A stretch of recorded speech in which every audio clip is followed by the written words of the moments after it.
जैसलमेर की गर्मी अलग ही होती है। वह गर्मी सिर्फ त्वचा को नहीं, हड्डियों तक को जलाती है। हवा में रेत के महीन कण तैरते रहते हैं और दूर तक फैला हरा का एक टुकड़ा नहीं, सिर्फ पीला रंग, पीला आकाश, पीली धरती, पीली इमारतें। विक्रांत यहां अपनी पत्नी अनामिका के साथ छुट्टियां मनाने आया था। दोनों दिल्ली में रहते थे। शहर की भीड़ और तनाव से दूर कुछ दिन शांति से बिताने का विचार था। पर होटल नहीं, उन्होंने एक हवेली ली थी। पुरानी पीली पत्थर की हवेली, सैकड़ों साल पुरानी। हवेली का मालिक एक बुजुर्ग सज्जन थे। उन्होंने किराया बहुत कम लिया, बस एक शर्त रखी, रात 10 बजे के बाद हवेली के पिछले हिस्से में न जाना। वहां एक बंद कमरा है, उसका दरवाजा कभी न खोलना। विक्रांत ने पूछा, क्यों, क्या वहां कुछ है? बुजुर्ग ने सिर हिलाया। बस ना जाना, यही नियम है, हमारे परिवार का है, सैकड़ों साल से। अनामिका को यह बात अजीब लगी, पर विक्रांत हंस दिया। जरूर, कोई बात नहीं, हम नहीं जाएंगे। हवेली बहुत बड़ी थी। आंगन के चारों ओर कमरे बने हुए थे। ऊपर की मंजिल पर जाने के लिए पत्थर की सीढ़ियां थीं। पूरी हवेली में पत्थर की नक्काशी थी, फूल, पत्तियां और ज्यामितीय आकृतियां। पर एक बात थी, सारी नक्काशी में कहीं भी मानव या जानवर का चेहरा नहीं था। सब कुछ अमूर्त था, जैसे किसी ने जानबूझकर चेहरों को बनाने से परहेज किया हो। उनका कमरा आंगन के बाईं ओर था। खिड़की से पिछला हिस्सा दिखाई देता था। वहां एक छोटा सा बंद दरवाजा था, लकड़ी का पुराना दरवाजा। उस पर लोहे की मोटी कीलें ठोंकी हुई थीं और दरवाजे के बीचों बीच एक अजीब सा चिन्ह बना हुआ था, त्रिकोण के अंदर एक आंख जैसा। पहली रात शांत भी थी। सिर्फ रेत की हवा के साथ आती सीटी की आवाज ने अनामिका को डरा दिया। विक्रांत ने कहा, यहां ऐसा ही होता है, रेत के तूफान आते हैं, हवा चलती है।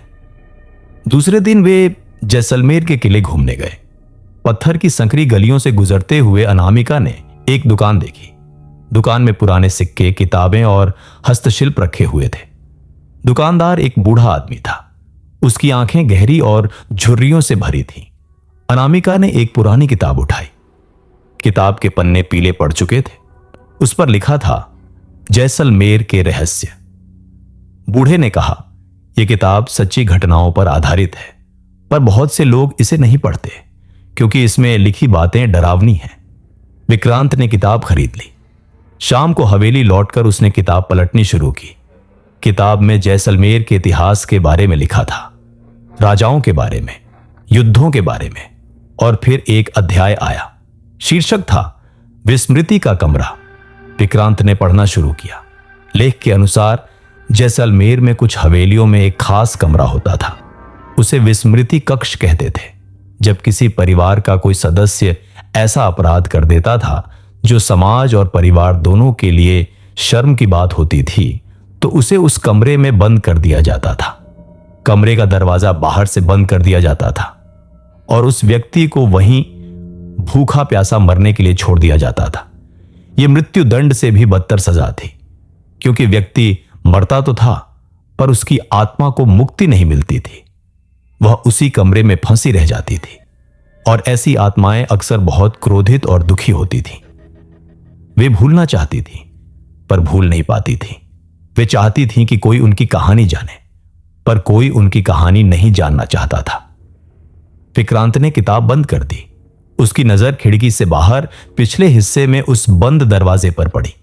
क्या यही वह कमरा था? क्या सैकड़ों साल पहले किसी को उसमें बंद करके मरने के लिए छोड़ दिया गया था? रात को खाना खाने के बाद अनामिका सो गई, पर विक्रांत को नींद नहीं आ रही थी। वह बार बार उस दरवाजे के बारे में सोच रहा था। आखिरकार उसने टॉर्च उठाई और धीरे से कमरे से बाहर निकला। आंगन में चांदनी पड़ रही थी। पत्थर की नक्काशी चांदनी में और भी रहस्यमय लग रही थी। वह पिछले हिस्से की ओर बढ़ा। वह बंद दरवाजा उसके सामने था। उस पर वही त्रिकोण और आंख का चिन्ह। चांदनी में वह चिन्ह ऐसा लग रहा था जैसे वास्तव में कोई आंख उसे देख रही हो। विक्रांत ने दरवाजे के पास जाकर उसे छुआ। लकड़ी ठंडी और खुरदरी थी। उसने कान लगाकर सुना। अंदर से कोई आवाज नहीं आ रही थी, सिर्फ सन्नाटा था। तभी उसे पीछे से एक आवाज सुनाई दी, तुम्हें यहां नहीं आना चाहिए। विक्रांत ने पलट कर देखा। अनामिका वहां खड़ी थी। उसका चेहरा चिंतित था। मैं बस देख रहा था, विक्रांत ने कहा।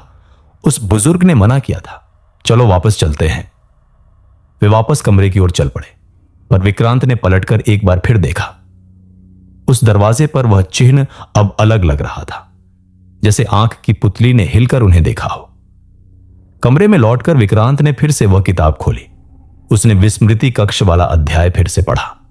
लेख के अंत में लिखा था, ऐसे कमरों में बंद व्यक्ति की आत्मा कभी बाहर नहीं निकल पाती। वह हमेशा उसी कमरे में रहती है और वह चाहती है कि कोई उसकी कहानी जाने, उसका दर्द समझे। पर जो भी उसकी कहानी जानने की कोशिश करता है वह भी उसी दर्द में फंस जाता है। विक्रांत ने किताब बंद कर दी। उसने सोचा शायद यह सब अंधविश्वास है, पुरानी कहानियां हैं, पर फिर भी उसके मन में एक जिज्ञासा जाग गई थी। वह जानना चाहता था कि उस कमरे में क्या है, किसकी आत्मा वहां फंसी हुई है और उसने क्या अपराध किया था जिसके लिए उसे इतनी भयानक सजा मिली। अगली सुबह विक्रांत ने हवेली के मालिक से पूछने का फैसला किया। बुजुर्ग व्यक्ति आंगन में बैठे चाय पी रहे थे। विक्रांत उनके पास बैठ गया। एक सवाल है, विक्रांत ने कहा। वह पिछला कमरा, उसमें क्या है? बुजुर्ग का चेहरा गंभीर हो गया। उन्होंने चाय का प्याला नीचे रखा। तुम्हें क्यों जानना है? मैंने एक किताब पढ़ी, उसमें विस्मृति कक्ष के बारे में लिखा था। क्या वह वैसा ही कमरा है? बुजुर्ग ने गहरी सांस ली। उनकी आंखों में एक दर्द था, एक ऐसा दर्द जो सैकड़ों साल पुराना था। हां, वह विस्मृति कक्ष है। कक्ष है, हमारे परिवार का एक कलंक है। वह क्या हुआ था? बुजुर्ग कुछ पल चुप रहे, फिर बोले, यह बात लगभग 200 साल पुरानी है। हमारे परिवार के एक सदस्य थे, वीरभान सिंह। वह बहुत बहादुर थे, पर उन्होंने एक गलती की, एक बड़ी गलती। क्या गलती? उन दिनों हमारे परिवार और पड़ोस के एक परिवार के बीच दुश्मनी थी। एक दिन वीरभान सिंह ने उस परिवार की इकलौती बेटी का अपहरण कर लिया। वह उससे प्यार करते थे, पर लड़की की शादी कहीं और तय हो चुकी थी। विक्रांत ने ध्यान से सुना। वीरभान सिंह ने लड़की को उसी कमरे में छिपा दिया। कई दिनों तक परिवार वालों ने बहुत खोजा। आखिरकार पता चल गया। जब वीरभान सिंह के पिता को यह बात पता चली तो वे बहुत क्रोधित हुए। उन्होंने फैसला सुनाया, वीरभान सिंह को उसी कमरे में बंद कर दिया जाएगा और लड़की को वापस भेज दिया जाएगा। पर वीरभान सिंह को मारना क्यों जरूरी था? यह सम्मान की बात थी। उन्होंने परिवार का नाम डुबो दिया था। दुश्मन परिवार की लड़की का अपहरण करना, यह सबसे बड़ा अपराध था। इसकी सजा सिर्फ मृत्यु हो सकती थी और विस्मृति कक्ष में बंद करना सबसे कठोर सजा थी। और वीरभान सिंह ने क्या किया? बुजुर्ग की आंखें नम हो गईं। उन्होंने खाना पीना छोड़ दिया। 10 दिन तक वह उस कमरे में रहे। फिर एक रात उनकी चीख सुनाई दी। लोग दरवाजा खोलकर देखने गए। वीरभान सिंह मर चुके थे, पर उनकी मौत सामान्य नहीं थी। उनका चेहरा इतना विकृत था जैसे उन्होंने अपने जीवन की सबसे डरावनी चीज देख ली हो। और उनकी आंखें खुली हुई थी, डर से फैली हुई। विक्रांत ने पूछा, उनकी आत्मा अब भी वहां है? हां, और वह शांत नहीं है। वह क्रोधित है, दुखी है। वह चाहता है कि कोई उसकी कहानी जाने, उसके प्यार को समझे। पर हम उस कमरे को बंद रखते हैं ताकि कोई उसके संपर्क में ना आए। विक्रांत वापस कमरे में आया। उसने अनामिका को सारी बात बताई। अनामिका डर गई। चलो यहां से, हम दूसरी जगह चले जाते हैं। पर विक्रांत का मन नहीं था। उसे अब उस कमरे में जाने की इच्छा हो रही थी। वह जानना चाहता था कि वीरभान सिंह ने आखिरी दिनों में क्या देखा। क्या सचमुच कोई आत्मा वहां फंसी हुई है? और अगर है तो उसका दर्द क्या है? उस रात जब अनामिका सो गई, विक्रांत फिर उठा। उसने टॉर्च लिया और दरवाजे की ओर चल पड़ा। इस बार वह अकेला था और वह उस कमरे का दरवाजा खोलने जा रहा था। वह जानता था कि यह गलत है, पर वह रुक नहीं सका। वह दरवाजे के सामने खड़ा हो गया। लकड़ी का वह पुराना दरवाजा, उस पर लोहे की कीलें और वह चिन्ह, त्रिकोण के अंदर आंख। उसने हाथ बढ़ाया और दरवाजे को धक्का दिया। दरवाजा नहीं खुला, वह बंद था। पर तभी दरवाजे के अंदर से एक आवाज आई, धीमी, दर्द भरी आवाज, एक पुरुष की आवाज। कौन हो तुम? क्या तुम मुझे आजाद करने आए हो? विक्रांत का दिल जोर से धड़कने लगा। आवाज सच थी, आत्मा सच थी, और वह अब उससे बात कर रही थी। विक्रांत का हाथ दरवाजे पर जम गया। उसकी उंगलियां और लकड़ी के खुरदरेपन को महसूस कर रही थी, पर उसका दिमाग उस आवाज में डूबा हुआ था। आवाज में एक थकान थी, एक ऐसी थकान जो सदियों से इंतजार करने से आती है। मैं यहां रुके हुए लोगों में से एक हूं, विक्रांत ने धीरे से कहा, अपनी आवाज को स्थिर रखने की कोशिश करते हुए। अंदर से एक लंबी सांस की आवाज आई, जैसे कोई बहुत भारी बोझ उतार रहा हो। इतने सालों में तुम पहले हो जो यहां आया, जो बात करना चाहता है। तुम वीरभान सिंह हो? विक्रांत ने पूछा। सन्नाटा छा गया। फिर वह आवाज फिर आई, अब और करीब लग रही थी, जैसे कोई दरवाजे के ठीक दूसरी ओर खड़ा हो। वीरभान? हां, नाम तो यही था, पर नाम से क्या होता है? नाम तो वही रह जाता है जो लोग याद रखते हैं, और लोगों ने मेरा नाम भुला दिया, सिर्फ मेरा अपराध याद रखा। विक्रांत ने पूछा, तुमने जो किया वह सच था? लड़की का अपहरण? आवाज में एक कड़वाहट घुल गई। प्यार को तुम अपहरण कहते हो? मैं उससे प्यार करता था, ललिता से। वह इतनी सुंदर थी, उसकी आंखों में राजस्थान के सूर्यास्त का रंग था।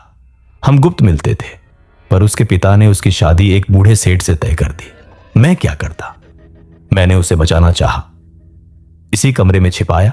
सोचा जब परिवार वाले मान जाएंगे तो हम शादी कर लेंगे। पर तुम्हारे पिता ने सजा सुनाई। मेरे पिता ने परिवार का सम्मान चुना। एक लड़की के प्यार से ज्यादा महत्वपूर्ण था हमारा कुल नाम। उन्होंने मुझे यहां बंद कर दिया। कहा, या तो ललिता को वापस भेजो या यहीं मरो। मैंने मरना चुना, ललिता को वापस भेजना वह मौत से भी बदतर था। विक्रांत को एक बात समझ नहीं आ रही थी। तुम कह रहे हो कि तुमने खाना पीना छोड़ दिया था, तो मर गए। फिर यह आवाज, ये भावना, ये सब क्या है? क्या देखा? विक्रांत की जिज्ञासा बढ़ गई थी। नहीं, अभी नहीं, तुम अभी तैयार नहीं हो। आवाज में एक सचेतनता थी। तुम्हें पहले जानना होगा कि ललिता का क्या हुआ। वह मेरी मौत के बाद जीवित रही, पर क्या जीवन था उसका? उसकी शादी उस बूढ़े सेठ से हो गई। 1 साल भी नहीं बीता था कि सेठ की मौत हो गई। लोगों ने कहा वह अभिशप्त है, उसे कोई नहीं अपनाता। वह अकेली रह गई इसी शहर में, एक कोने में, और हर रात वह इस हवेली की ओर देखती रहती थी, इस कमरे की ओर जहां मैं मर रहा था।